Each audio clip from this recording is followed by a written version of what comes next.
नमस्कार, न्यूज 24 उत्तर प्रदेश उत्तराखंड में आप सभी का स्वागत है। आपके साथ मैं हूं मानस श्रीवास्तव। आज हम बात करने जा रहे हैं बीएड और बीटीसी अभ्यर्थियों की। सुप्रीम कोर्ट ने राजस्थान की तरफ से जो याचिकाकर्ता थे उनकी तरफ से एक याचिका दाखिल की गई थी, उस पर आज फैसला सुनाते हुए कहा कि जो बीटीसी शिक्षक हैं वो ही एलिजिबल होंगे जो प्राथमिक विद्यालय है उनमें शिक्षक के तौर पर उनकी नियुक्ति के लिए। ऐसे में एक सवाल खड़ा हो गया है और तमाम ऐसे अभ्यर्थी जो बीएड कर चुके हैं, ऐसे अभ्यर्थियों की संख्या देश भर में लाखों में है। उनका भविष्य कहाँ जाएगा और आखिर वो अब क्या करेंगे, क्योंकि पहले ये दोनों ही कोर्सेस मान्य थे, चाहे बीएड किया हो या बीटीसी किया हो, दोनों ही अभ्यर्थी प्राथमिक विद्यालयों में शिक्षक के तौर पर नियुक्ति के लिए फॉर्म भर सकते थे, वो एलिजिबल थे और वो सरकारी नौकरियां भी प्राप्त कर सकते थे। लेकिन अब इस फैसले के बाद आखिर क्या होगा उन बीएड डिग्री धारकों को, बीएड डिप्लोमा धारकों का जो लगातार लाइन में है, कतार में, और जिनको अपने लिए, अपने परिवार के लिए एक अदद सरकारी नौकरी की तलाश है। तो आज इस खास चर्चा में हम अपने साथ तमाम मेहमानों को शामिल कर रहे हैं। हमारे साथ एक एक करके आप सभी का उनसे परिचय करवा देते हैं। हमारे साथ अंशुमान सिंह जो छात्र नेता है बीएड लीगल टीम के, इसके अलावा देवेश शर्मा जो राजस्थान से आते हैं, अखिल भारतीय बीएड संघ के हैं और मुख्य याचिकाकर्ता है। अमित विक्रम जो बिहार टीईटी शिक्षक संघ से जुड़े हुए हैं। मनोज यादव समाजवादी पार्टी के प्रवक्ता है। सूर्या मैथिल राजनीतिक विश्लेषक है और विजय कुमार बंधु अटेवा के अध्यक्ष है। आज हम शुरुआत करते हैं जो याचिकाकर्ता है देवेश शर्मा जी। देवेश शर्मा जी, जो सुप्रीम कोर्ट का फैसला है, पहले तो हम जानना चाहेंगे कि आखिर पूरा फैसला है क्या और बीएड और बीटीसी इन दोनों ही अभ्यर्थियों पर इसका क्या असर पड़ने जा रहा है। जी बिल्कुल सर, आज अभी डिटेल फैसला आने वाला है। शाम को 6 बजे के बाद डिटेल फैसला आएगा। अभी जस्टिस सुधांशु धूलिया की जो बेंच थी, उन्होंने जो फैसला सुनाया, अभी उन्होंने 2 ही लाइन बोली थी। जो रेट पिटीशन है वो सभी खारिज कर दिए जो एचएलपी लगी हुई है, और जो 28 जून 2018 का जो नोटिफिकेशन है जिसको NCT national council for teacher education जो लेकर आई थी, उसको क्वेश कर दिया है, इलीगल कर दिया है, जिससे बीएड 1 to 5 जो बेसिक शिक्षा है उससे बाहर हो गया है। पूरे देश से जो भी जितने भी स्टेट हैं, सभी स्टेट से, यूनियन टेरिटरी मानो उत्तर से दक्षिण, पूरब से पश्चिम, सभी जगह से बीएड पीआरडी से बाहर हो गया है इस गजट क्वेश होते ही। बंधु जी हमारे साथ मौजूद है, विजय कुमार बंधु जी, अध्यक्ष अटेवा के। बंधु जी, इस फैसले का जो बीएड अभ्यर्थी हैं उन पर क्या फर्क पड़ने वाला है और उनके लिए अब क्या विकल्प बचा है? देखिए, अभी जैसा देवेश जी बताए और हम लोग भी जो अध्ययन कर रहे हैं, क्योंकि पूरा डिटेल आने के बाद ही क्लियर हो पाएगी चीजों किस दिशा में जाएगा। लेकिन मैं इस पर जरूर कहूंगा कि चाहे हाईकोर्ट का मामला हो, चाहे सुप्रीम कोर्ट, तो अभ्यर्थियों को लगातार किसी न किसी बहाने से उनको विशिष्ट बेरोजगार किया जा रहा है, विशिष्ट टाइप का बेरोजगार किया जा रहा है। एक तो ऐसी डिग्रियां लेकर के लोग अपने मैदान में आते हैं, अपने सर्विस के लिए आते हैं, उनको फिर उसके बाद हाई कोर्ट पे, सुप्रीम कोर्ट पे एक लंबी प्रक्रिया में तोड़ दिया जैसे रोजगार उनको ना मिले और वो भटकते रहें। तो अभी तो मैं इतने ही अपनी शुरुआती दौर में प्रतिक्रिया करता हूँ कि अभी तो डिटेल पूरा फैसला आएगा। लेकिन बीटीसी और बीएड का जो ये संघर्ष सरकारें तैयारी वर्सेस कराती हैं, ये बहुत ही गलत है। और डिग्री चाहे वो किसी वर्ग का को लेके आ रहा है, उसे रोजगार देने का काम सरकार का है और सरकार को करना चाहिए। ये मेरी प्राथमिक टिप्पणी है। लेकिन ये तो जिम्मेदारी सरकार की भी बनती है कि अगर उनको लगता है कि बीएड के जो अभ्यर्थी हैं वो प्राथमिक टीचर्स के लिए नहीं एलिजिबल है, तो उसकी जगह कोर्स पहले से ही बदल देना चाहिए। अब 2 वर्ष तक कोई बच्चा या कोई अभ्यर्थी वो पहले बीएड का कोर्स कंप्लीट करे, उसके बाद सालों साल तक वो संघर्ष करे नौकरी के लिए। पहली बात तो वैकेंसीज नहीं निकलती, उसका वैकेंसी निकली तो उसके बाद उसमें कानूनी पेच फंस जा रहा है। तो वो लाखों अभ्यर्थी जो बीएड कर चुके हैं, सरकार को उनके लिए भी कोई विकल्प खोजना चाहिए। जी, मैं यही कहना चाहता हूँ। जी मैं यही कह रहा हूँ कि ये जो पेच जितना है सरकारों द्वारा फंसाया जाता है और वर्सेस करा दिया जाता है, ये हम कहते हैं आप पहले से क्लियर कर करिए ना। नई शिक्षा नीति जैसे भी ला रहे हैं, नई शिक्षा की नीति में भी सब चीज गड़बड़ झाला है। आप एकदम एक कॉन्सेप्ट क्लियर कर दीजिए, इनका ये है, इनका ये है, ये प्रक्रिया ऐसे चलना होगा। आप पहले तो आप प्रोत्साहित करते हैं, फिर बीच में ब्रेक करते हैं, जैसे ये विशिष्ट बेरोजगार हो जाए और आपस में लोग द्वंद्व करें। मैं इसी बात के लिए कह रहा हूं कि सरकारों का ही काम है इन चीजों को यहां तक ले आने का, चाहे वो बीटीसी वाले हो चाहे बीएड वाले हो, सबने मेहनत की है, सबने अपनी डिग्रियां बटोरी हैं, सबने अपने रोजगार के माध्यम कंप्लीट करने का काम किया है, लेकिन जब रोजगार देने का समय आएगा तो इस तरह की चीजें कर दी जाती है। यही बात मैं कह रहा हूँ। जी ठीक है, अंशुमान सिंह जी हमारे साथ मौजूद है, छात्र नेता है, बीएड लीगल टीम से जुड़े हुए हैं। सर, क्या विकल्प बचा है आप लोगों के पास?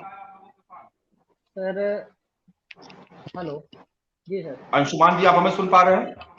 जी सर, जी जी, हेलो अंशुमान जी, जी। क्या विकल्प बचा है अब आपके पास?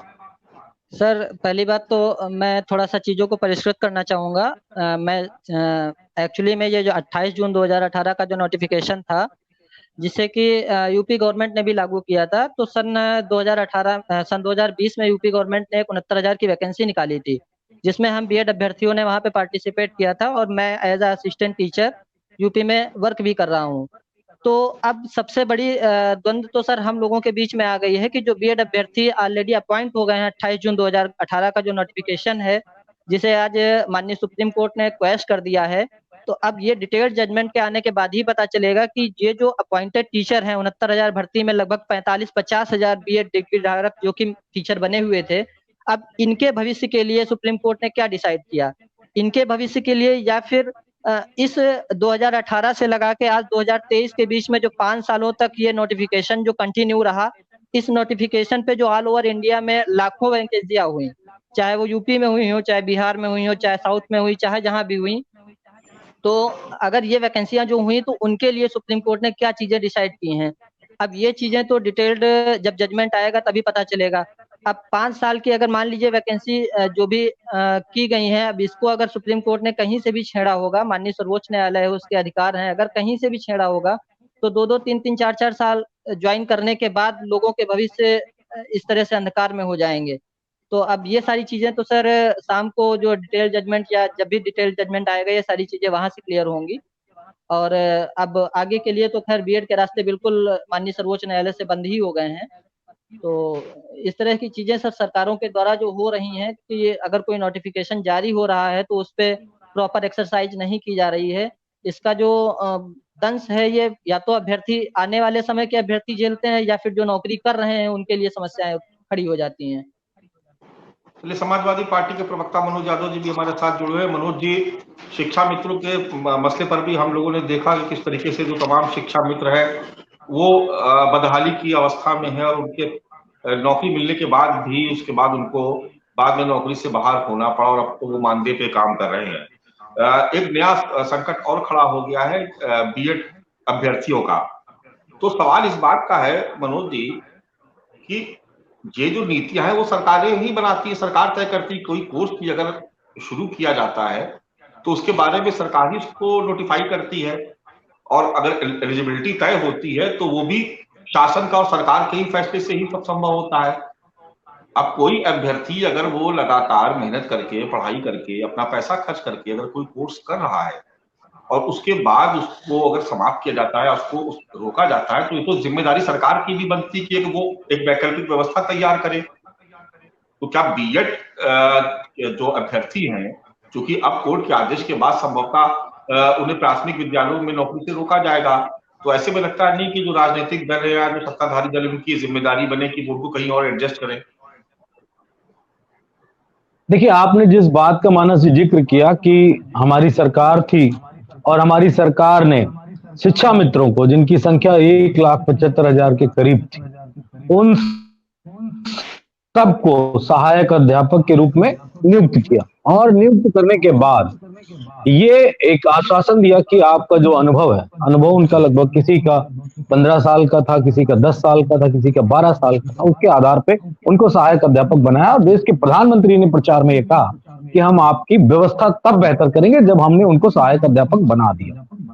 तो वो बेहतर क्या करा उन्होंने, ये आपको पता है कि 40,000 से उनको लाके 10,000 पे खड़ा किया। जो ये बात कही गई विजय जी के द्वारा, ये बात बड़ी वाजिब बात है कि सरकारें जैसे बीएड वाले और बीटीसी वालों के बीच में संघर्ष करा रहे हैं, लगातार संघर्ष करा रहे हैं। और खासकर मौजूदा ये सरकार जिसका हवाला अभी हमने दिया, बीएड ये शिक्षा मित्रों वाला, वो भी लड़ाई इसी तरह की है। वो भी लड़ाई इसी तरह की है कि कैसे शिक्षा मित्रों को बना दिया गया टीचर, सहायक अध्यापक कैसे बना दिया गया, उनके अनुभव के आधार पे कैसे बना दिया गया, उनके पास कोई डिग्री नहीं थी। ये लड़ाई थी, चाहे वो बीएड वाले लड़ रहे थे या बीटीसी वाले लड़ रहे थे। आज जिन लोगों ने उस वक्त विजयश्री हासिल की थी, आज उनका नया दुश्मन खड़ा हो गया। अब बीटीसी और बीएड वालों का झगड़ा हो गया। तो ये बात बिल्कुल स्पष्ट है कि सरकार ऐसी पॉलिसीज बना रही है जिससे कि लोग आपस में लड़ें और मंजिल किसी को न मिले। ये स्पष्ट है, अब इसमें किसी तरीके का संदेह नहीं रह गया।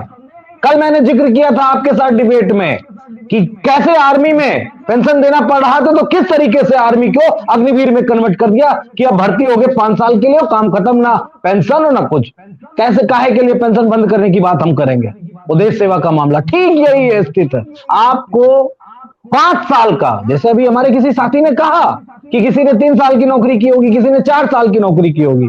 ये सरकार परिस्थितियां ही ऐसा डेवलप कर रही है कि आपका कुछ परमानेंट नहीं होगा, कोई परमानेंट नहीं होगा कि आप सोचो कि नहीं मेरा जीवन, मैंने जन्म लिया, मैंने मेहनत की, मैंने डिग्री हासिल की, मैंने तपस्या की, मैंने परिश्रम किया, तो मेरा जीवन 60, 65, 70 साल तक सुरक्षित है। जब तक मैं जीऊंगा तब तक एक बेहतर जीवन जीऊंगा, अपने परिवार का पालन पोषण करके आगे बढ़ाऊंगा। वो सारी व्यवस्था खत्म करने का प्रयास किया जा रहा है और ये कहा जा रहा है आत्मनिर्भर बनो। और कितना आत्मनिर्भर ये सरकार बनाएगी लोगों को, अब समझ से परे है। क्या करेंगे ये शिक्षक? अभी आंकड़ा दिया कि कितने हजार लोग इससे प्रभावित होंगे, 45 से 50 हजार का आंकड़ा है, 69,000 और 68,000 में बीएड वालों का। तो इनका क्या होगा? ये किस मठ में जाएंगे? मैं तो, मुझे व्यंग करने में कोई दिक्कत नहीं है, बाबा जी अपने मठ में इनको अपॉइंट करेंगे क्या? इनको देंगे 50,000 रुपए क्या? वो कि आओ मेरे साथ तुम घंटा बजाना और 50,000 रुपए हम देंगे।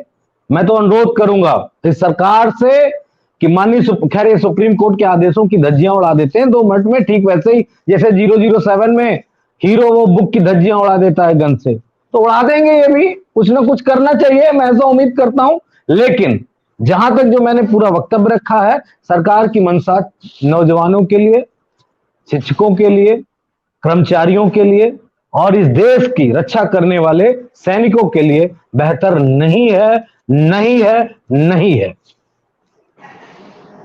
चलिए, सूर्या मैथिल जी को मेरे साथ जुड़े हुए हैं। सूर्या मैथिल जी, आने वाले समय में ये भी एक बड़ा सियासी मुद्दा बन सकता है। उत्तर प्रदेश में देखा कि शिक्षा मित्रों का मुद्दा हर बार जब भी चुनाव आते हैं वो गर्मा जाता है और बार बार उनको परमानेंट करने की मांग उठती है, या ये कहा जाता है कि उनको किसी दूसरे डिपार्टमेंट में उनको एडजस्ट किया जाए, क्योंकि निश्चित तौर पर जिन लोगों ने 40,000 50,000 की नौकरियां की, उसके बाद अचानक से उनको उस नौकरी से हटा करके और बाद में उनको 10,000 रुपए के मानदेय पर रखा जाए तो किसी को भी वो बुरा लग सकता है। आपको लगता है कि आने वाले समय में ये भी एक बड़ा मुद्दा बन सकता है, चाहे वो बीएड अभ्यर्थियों का मामला हो या शिक्षा मित्रों का मामला हो? ये भी ऐसे मुद्दे हैं जो एक तरीके से सियासी हथियार के तौर पर काम आ सकते हैं। धन्यवाद। पहले आपको, आपके सभी दर्शकों को भारत माता की जय, वंदे मातरम। अब देखिए मानव जी, जब भी किसी प्रकार की कोई नियुक्तियां राजनीतिक लाभ के लिए की जाती हैं तो उनका हश्र जो है वो शिक्षा मित्रों वाला हो जाता है। आप बिना किसी डिग्री की और बिना किसी मतलब मैं कहूं कि डिप्लोमे के अगर आप सीधा सीधा उनको बच्चों को पढ़ाने के लिए उनको भविष्य दांव पे लगवा देते हैं तो उसके ऊपर जब प्रशासन कार्रवाई करता है तो ऐसे ही। अब यहां तक अगर हम जिस विषय पे अभी बात कर रहे हैं उसके अंदर ये निर्णय जो है वो माननीय सुप्रीम कोर्ट का है। केंद्र सरकार और राज्य सरकारों ने कभी भी ना बीटीसी और ना बीएड किसी में भी किसी प्रकार का भेदभाव किया, सबको समान मौका दिया। अब जाकर यदि सुप्रीम कोर्ट ने कोई निर्णय दिया, कल से उनका पूरा निर्णय आने दीजिए, मैं ऐसा मानता हूं। अभी समाजवादी पार्टी के जो प्रवक्ता है वो बहुत ज्यादा लंबी चौड़ी बातें कर रहे थे। कहते हैं ना हमारे यहाँ गांव में कि आज नाच ना जाने और आंगन टेढ़ा, तो वो स्थिति आज समाजवादी पार्टी के मेरे प्रवक्ता मित्र की है। ना तो इनको अग्निवीर के बारे में जानकारी है और ना ही इस विषय की जानकारी है। बस इनको यह मौका मिला कि किसी भी तरीके से ये सरकार का प्रश्न उठाए, जबकि ये विषय जो है पूरा न्यायपालिका से जुड़ा हुआ है। अगर सुप्रीम कोर्ट ने कोई निर्णय दिया है तो उसकी विवेचना होनी चाहिए। विवेचना के बाद विधानसभा है, संसद है, यदि वहां पर आवश्यकता पड़ी तो कोई भी कानून भी बनाया जा सकता है, अध्यादेश लाया जा सकता है। तो अभी चिंता ना करें मेरे जितने भी अभ्यर्थी मित्र हैं या जितने भी मेरा युवा साथी। दूसरी चीज मैं आपको कहना चाहता हूं, ये कह रहे थे कि हमने ये कर दिया, हमने वो कर दिया। भाई आपके राज्य में क्या स्थिति थी वो सब जानते हैं। पुलिस जो है वो भैंस ढूंढने जाती थी, बलात्कारियों को आप परिचय देते थे, भ्रष्टाचार की आपने पराकाष्ठा की है, दंगाइयों को आपने गले में मालाएं डाली है, और प्रदेश को उत्तर प्रदेश से दंड प्रदेश और ऊत प्रदेश बना दिया। अरे आपका दिमाग खराब हो चुका है। और आपने जो महाराज जी के विषय में बोला ना कि मठ के अंदर क्या वो नौकरी देंगे, आपके एक प्रवक्ता थे जिन्होंने तब टिप्पणी की थी, वो भागते फिरे थे और 15 दिन और 1 महीना किसी बंकर में जाकर छुप गए थे, और उनको ढूंढने के लिए जब उत्तर प्रदेश की पुलिस ढूंढ रही थी ना, तो वो हाथ जोड़कर नाक रगड़ते हुए घूम रहे थे। कहीं आपका भी ऐसा कहीं हर्ष ना हो जाए, इसलिए अपनी भाषा को आप संयमित रखेगा, ये मेरा निवेदन है आपसे। हाँ, हाथ मत हिलाइए, अपनी भाषा पर ध्यान दीजिए। बात यह न्यायपालिका की है, न्यायपालिका ने एक आदेश दिया है, उस आदेश को पूरा आने दीजिए, पढ़ने दीजिए, उसके बाद उसका जो भी निर्णय होगा वो जरूर सरकार निकालेगी। मैं कोई विषयांतर नहीं हो रहा भाई साहब, मेरी बात मेरे को बोलने में दीजिए, बीच में किसी के बीच में नहीं बोला हूँ। लाखों लोगों के भविष्य का मामला है, इसको बिल्कुल ना मेरा निवेदन है। इसको पॉलिटिकल आज हम लोगों ने बहस समाजवादी पार्टी के लिए जरा बोल देते, समाजवादी पार्टी जिस प्रकार से भाषा दे रही थी, आप सबके नहीं समाजवादी पार्टी जिस प्रकार की बातें कर रही थी, जरा उनके लिए भी बोल देते आप। लोगों के भविष्य नहीं तो मैं उसी की बात कर रहा हूँ भाई। अरे भाई साहब मैं उन्हीं चीज की बात कर रहा हूँ कि सुप्रीम कोर्ट ने अभी निर्णय दिया है, जैसा कि एक मेरे मित्र ने पैनलिस्ट ने बोला कि अभी पहले लाइन ये बोली थी, उसे डिटेल्ड निर्णय आने दीजिए। निर्णय के बाद क्या उसमें सुप्रीम कोर्ट ने कहा है उसकी विवेचना होगी। सरकार देश के युवा के साथ है, हम चाहते हैं कि सबको उनका अधिकार मिले, ये नहीं कि जिसके पास कोई डिग्री नहीं, जिसको अपनी मर्जी से बनाना था बना दिया, ऐसा नहीं होगा। चाहे बीटीसी हो चाहे बीएड का मेरा अभ्यर्थी हो, उनको सबको उनका पूर्ण न्याय मिलेगा, ये मैं आपसे वादा कर रहा हूं। चलिए अमित विक्रम जी बिहार टीटी संघ से जुड़े हुए। अमित विक्रम जी, इस फैसले का क्या असर पड़ने जा रहा है और क्या वास्तव में जो बीएड किए हुए जो अभ्यर्थी है उनके सामने एक नया संकट खड़ा हो जाएगा?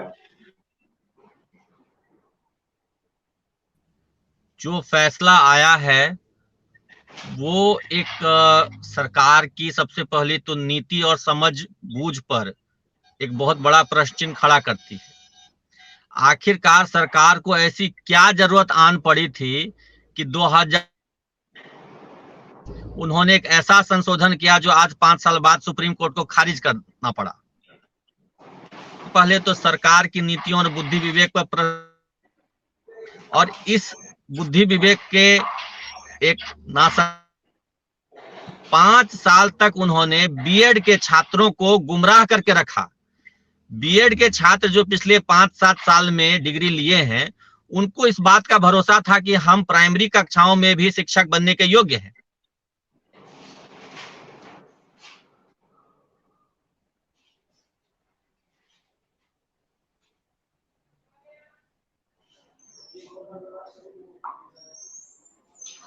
अमित विक्रम जी, आपकी आवाज नहीं आ पा रही है। चलिए बंधु जी, हम ये समझना चाहेंगे कि उत्तर प्रदेश में या तमाम दूसरे भी राज्यों में, उत्तर प्रदेश की क्यों बात करें क्योंकि इसका असर जो है वो तमाम राज्यों में होगा। शिक्षकों की कमी से पहले से ही जो सरकारी विद्यालय है वो जूझ रहे हैं। ऐसे में आपको लगता है कि एक जरूरत है सरकार को एक स्पष्ट नीति बनाने की कि कोई एक क्राइटेरिया, कोई एक कोर्स, कोई एक एलिजिबिलिटी टेस्ट जो तय किया जाए जिसके जरिए ही शिक्षकों का चयन हो सके? क्योंकि हर बार देखा जाता है कि नियुक्तियां होती हैं, विवाद में फंस जाती हैं, कोई कोर्सेज होते हैं विवाद में फंस जाते हैं, एग्जामिनेशन होता है वो विवाद में फंस जाता है, और आखिरकार जो विद्यालय है या उनका जो पठन पाठन का जो कार्य है वो उससे प्रभावित होता है। बंधु जी जी, मैं कह रहा था कि जैसे अभी आपने बताया कि शिक्षकों की कमी है, निश्चित रूप से बहुत सारे पद अभी खाली पड़े हुए हैं। अगर हम यूपी की बात करें तो लगभग 1,30,000 के आसपास पद अभी खाली पड़े हुए हैं। हम अगर लखनऊ राजधानी की बात करें तो 55 ऐसे विद्यालय हैं जो शिक्षक विहीन हैं। ऐसे तमाम जिलों में एक बड़ी संख्या है और जहां पर शिक्षकों की भारी कमी है। हम ये कहना चाहते हैं कि हम सब इसी प्रदेश के, इसी देश के नागरिक हैं और सरकारों का पहला दायित्व होता है नौजवानों को रोजगार देना। ये कोई स्पष्ट नीति बनाई जाए कि जैसे एमपी एमएलए का एक नियम है कि 6 महीने के अंदर कोई भी सीट खाली नहीं रहेगी। अभी आप मऊ की घटना देखें, मऊ की सीट खाली हुई, 5 सितंबर को डेट आ गई। एमपी एमएलए की अगर कोई नियमावली है कि 6 महीने के अंदर वो पद खाली नहीं रह सकता है, चाहे एमपी हो चाहे एमएलए, अगर इन पदों के लिए हम एक स्पष्ट नीति बना सकते हैं तो जो खाली पद पड़े हुए हैं उनके लिए भी एक स्पष्ट नियम बन जाए कि 6 महीने से ज्यादा कोई पद खाली नहीं रखा जाएगा।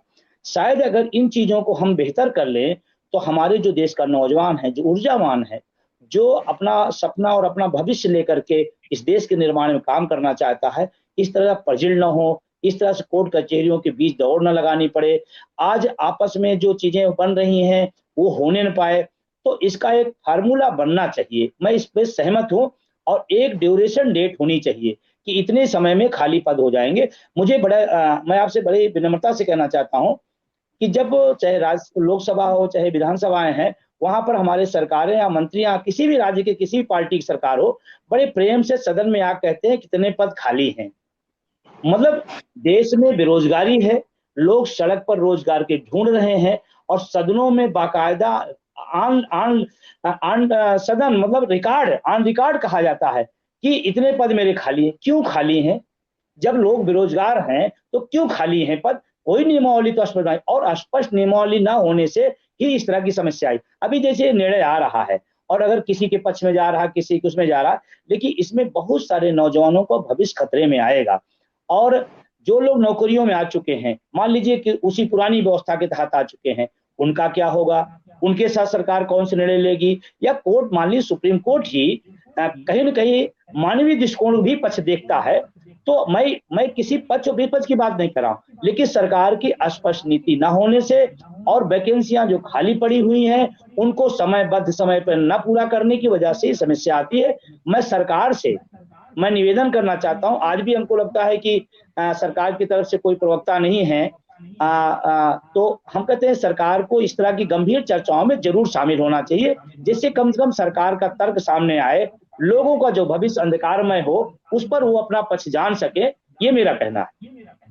नहीं बंधु जी, आज भी हमने प्रयास किया था कि सरकार की तरफ से कोई प्रवक्ता शामिल हो भारतीय जनता पार्टी की तरफ से, लेकिन जैसा मैंने पहले भी कई बार अपने डिबेट में मैंने जिक्र किया कि तमाम अलग अलग सियासी दल मुद्दे के हिसाब से तय करते कि उसमें वो कंफर्टेबल है कि नहीं, उन्हें पार्टिसिपेट करना है कि नहीं करना है।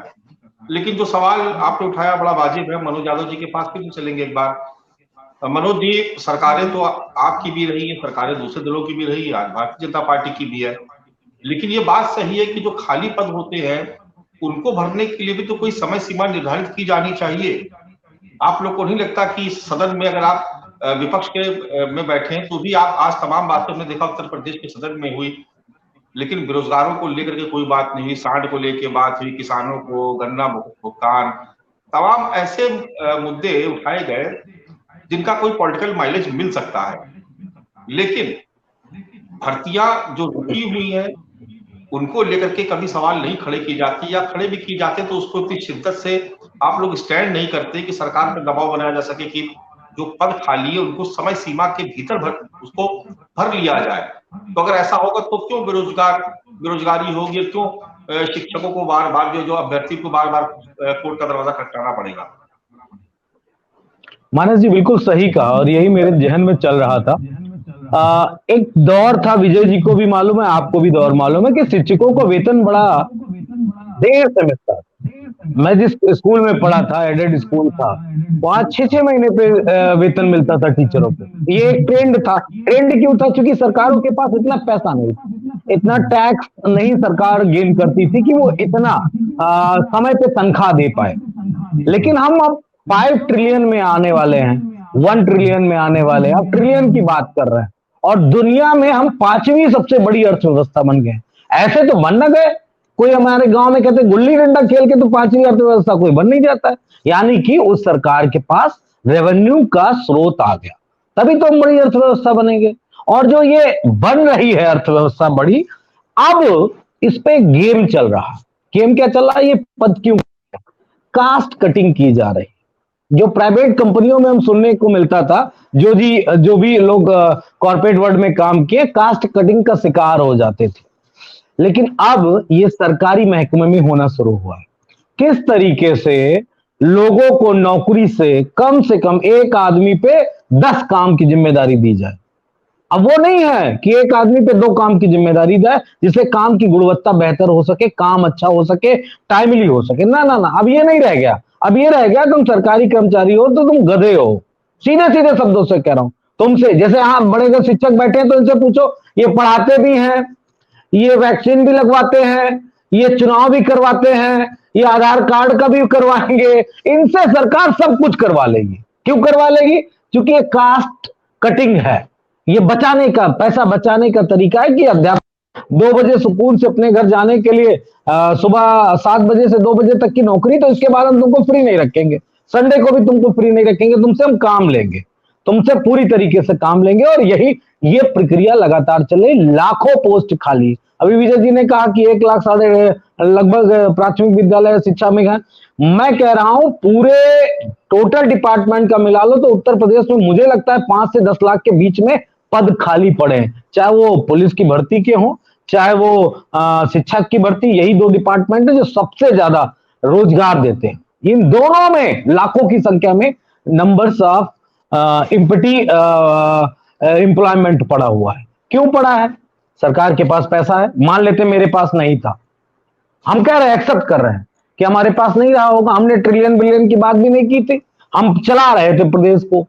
आपके पास डबल इंजन की सरकार है, सारी चीजें हैं, फिर क्यों ये स्थितियां आ रही हैं? जो अभी हमारे मित्र ने कहा, भाई ने कहा कि 5 साल पहले सरकार ने, उनकी बात नहीं पूरी हुई, हम बिहार से जो साथी जुड़े, 5 साल पहले सरकार ने कौन सा नियम किस तरीके से बनाया? आपका वकील क्या कर रहा था सुप्रीम कोर्ट में? किस तरीके से बात कर रहा था कि माननीय सुप्रीम कोर्ट के सामने बेहतर तरीके से नहीं तमाम सारे मुद्दों पे सरकार का पक्ष रख पाए और हार गए। और ये बेरोजगारी वाले मुद्दे पे, रोजगार के मुद्दे पे हमेशा कोर्ट में हार जाते हैं। शिक्षा मित्र वाले भी मुद्दे पे ये हार गए कोर्ट में, इस वाले मुद्दे पे कोर्ट में हार गए। इसको षड्यंत्र कहा जाए। और हमारे भी राजनीतिक विश्लेषक महोदय ने मुझे बड़ी तरीके से कुछ कहने का प्रयास किया, मैं बिल्कुल नहीं उग्र होऊंगा क्योंकि ये बड़ा सेंसिटिव मुद्दा है। ये लोगों के, आपको पता है कितने शिक्षा मित्र मर गए? आपको नहीं पता है, मुझे पता है, क्योंकि मैं बहुत छोटे घर से आता हूं।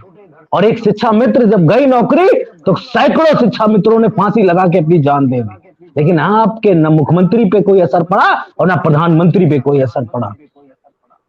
मौतों पे आपको कोई नहीं असर पड़ता है। मनोज यादव जी हमारे साथ भारतीय जनता पार्टी के प्रवक्ता अशोक पांडे जी हमारे विशेष अनुरोध पर जुड़ गए हैं। बहुत स्वागत है आपका अशोक जी। हम इंतजार कर रहे थे कि बीजेपी से कोई हमारे साथ इस चर्चा में शामिल हो, क्योंकि आप सरकार में निश्चित तौर पर समाधान भी आप ही निकालेंगे।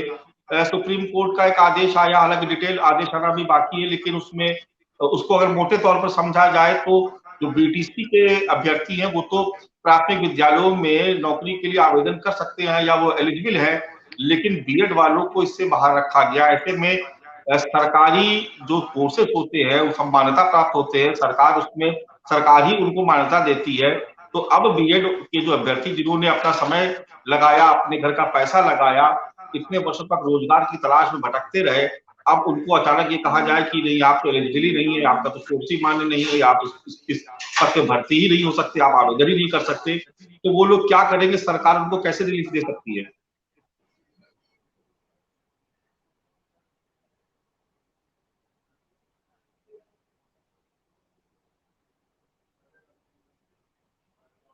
अशोक जी क्या आप हमें सुन पा रहे हैं?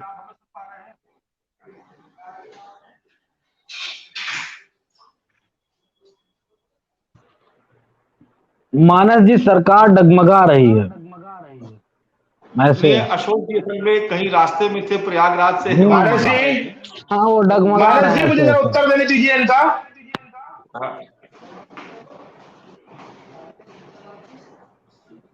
मानस जी, अशोक जी आपकी आवाज नहीं आ पा रही है। हम अमित विक्रम जी के पास पहले चलते हैं। देवेश आपके पास आते हैं। हम अमित विक्रम जी की बात अधूरी रह गई थी। 20 सेकंड मुझे दे दीजिए मानस जी।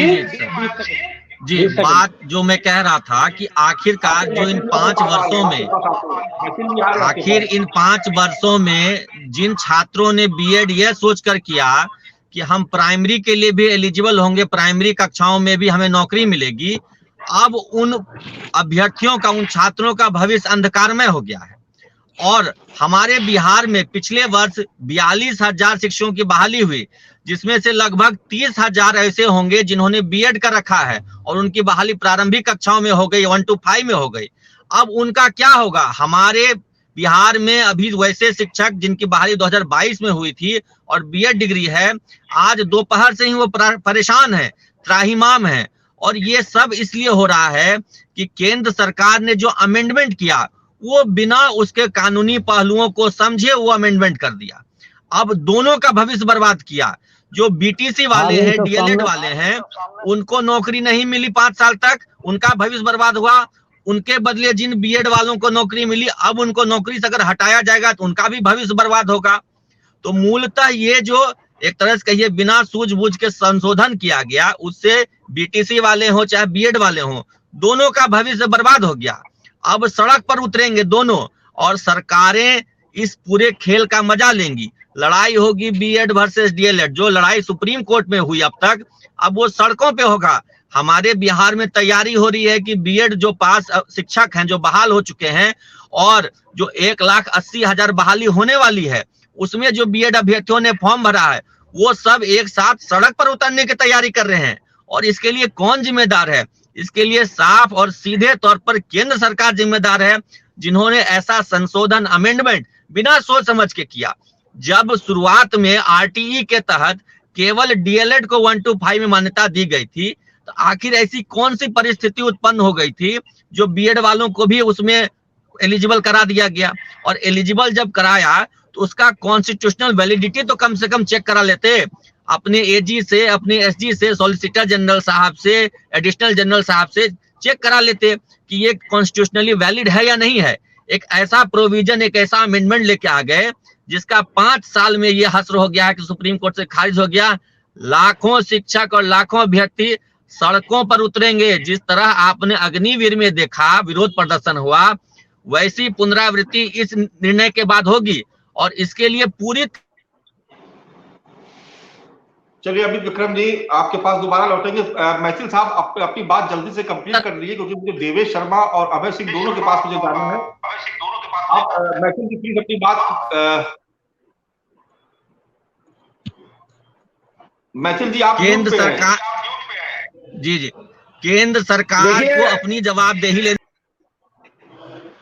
देखिए मानक जी, थोड़ा सा मुझे भी समय आप दीजिए। समाजवादी पार्टी के प्रवक्ताओं को अपने दूसरी बार भी समय दिया और पूरा समय दिया। आशा करता हूं मुझे भी थोड़ा सा विदाउट इंटरप्शन समय देंगे।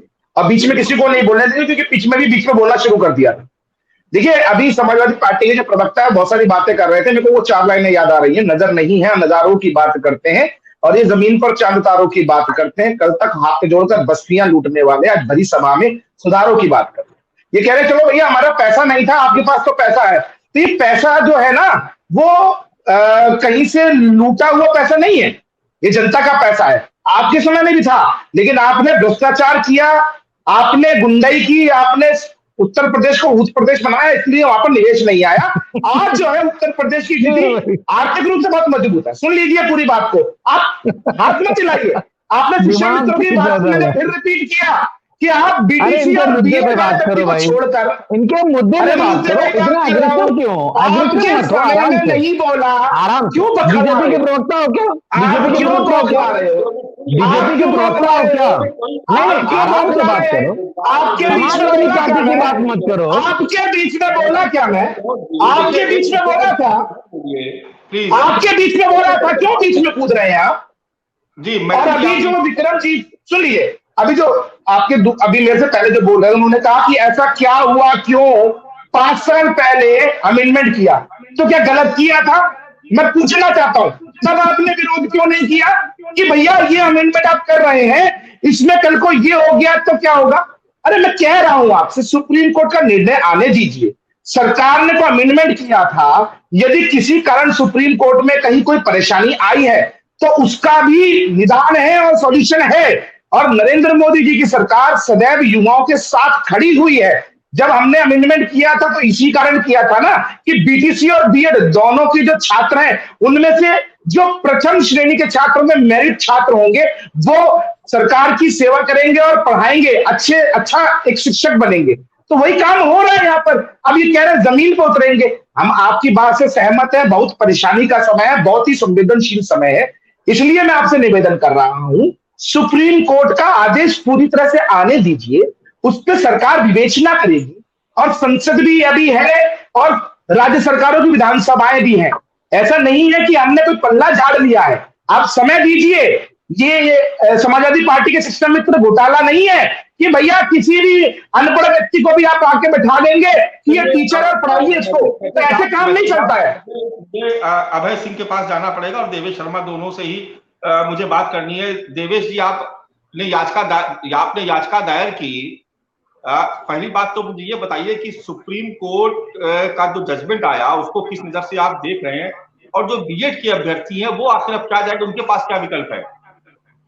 जी मानस सर, मैं बताऊंगा ये सारी गलतियां कहीं ना कहीं नीतियों की गलतियां हैं जो सरकार है, या स्टेट गवर्नमेंट हो या सेंट्रल गवर्नमेंट हो। यहाँ पहले अपने स्टेट गवर्नमेंट ने राजस्थान में दरकिनार किया था अपनी जो उनकी जो कानून है वो उनका जो पंचायती राज एक्ट है उसको दरकिनार किया। वहां पे जाके सुप्रीम कोर्ट में एनसीटी और केंद्र सरकार की कहीं ना कहीं गलती थी, जो उन्होंने जिसमें एक्सपर्ट कमेटी बनती है वो एक्सपर्ट कमेटी नहीं बैठाई थी। जो शिक्षा मंत्री थे उस टाइम प्रकाश जावड़ेकर साहब, उनकी गलतियां थी। उन्होंने अपना जो एक पत्र लिख के ये गजट में अमेंड करवाया था, उसके बाद भी अमेंड आया, उसमें एक्सपर्ट कमेटी बनी है। 13 अक्टूबर 2021 को आया, एमएड बीएड और हाई है उसको शामिल किया है, उसमें 9 लोगों की एक्सपर्ट कमेटी बनी है, यूनिवर्सिटी और जो प्रोफेसर होते हैं उन लोगों की।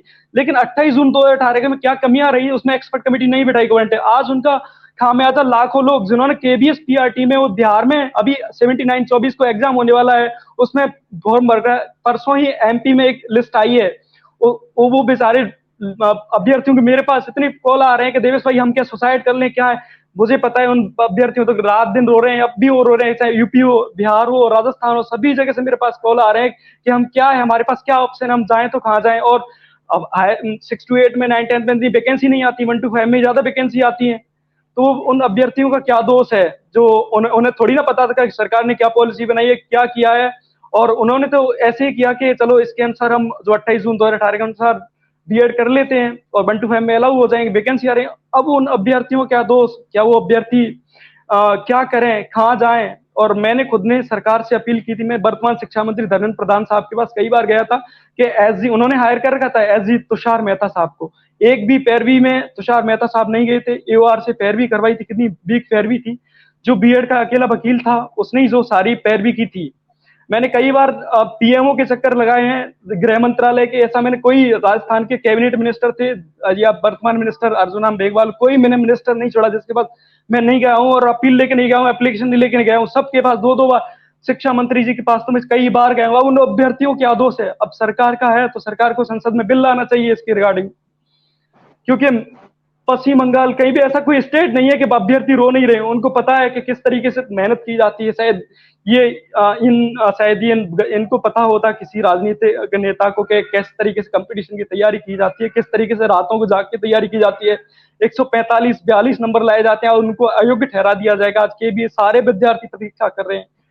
अब इनका खामियाजा कौन, अगर किसी विद्यार्थी को कुछ हो जाता है उसका खामियाजा उसके जिम्मेदार कौन होगा? क्या सरकार है उसकी जिम्मेदार होंगी? साहब को जवाब है आपके पास देवेश शर्मा जी की बात का? म्यूट पे हैं आप। देखिए मानव जी, मैंने फिर दोबारा यही कहा, ये बहुत ही संवेदनशील विषय है और मेरी संवेदना उन सभी अभ्यर्थियों के संग है जो इस समय में दोराहे पे खड़े हुए हैं।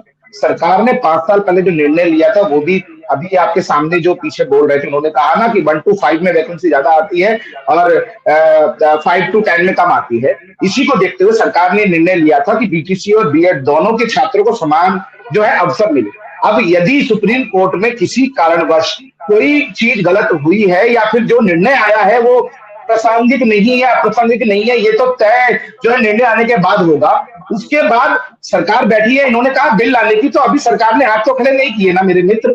मैं आपके माध्यम से लाखों अभ्यर्थियों को ये कहना चाहता हूँ हाथ जोड़ के आप सभी लोग शांति बनाए रखें और मैं आपसे वादा कर रहा हूं नरेंद्र मोदी सरकार इस विषय पर बहुत जल्दी त्वरित कार्रवाई करेगी। यदि हमें संसद में बिल भी लाना पड़ा तो हम बिल लाएंगे। हम विपक्ष की तरह नहीं है कि शाहबानो को यदि मेंटेनेंस का ऑर्डर दिया था सुप्रीम कोर्ट ने तो आकर अपने वोट बैंक की राजनीति के लिए वो आकर संसद में बिल तो बना देंगे, लेकिन अपने युवाओं के लिए उन्होंने कभी कोई काम नहीं किया। हम युवाओं के साथ खड़े हैं और आने वाला समय जो है उसमें हम जरूर इसके ऊपर कार्य करेंगे। मैथिल साहब मुद्दे से नहीं भटकेंगे। आज शाहबानो के मसले पे नहीं बात हो रही, आज बेरोजगारी की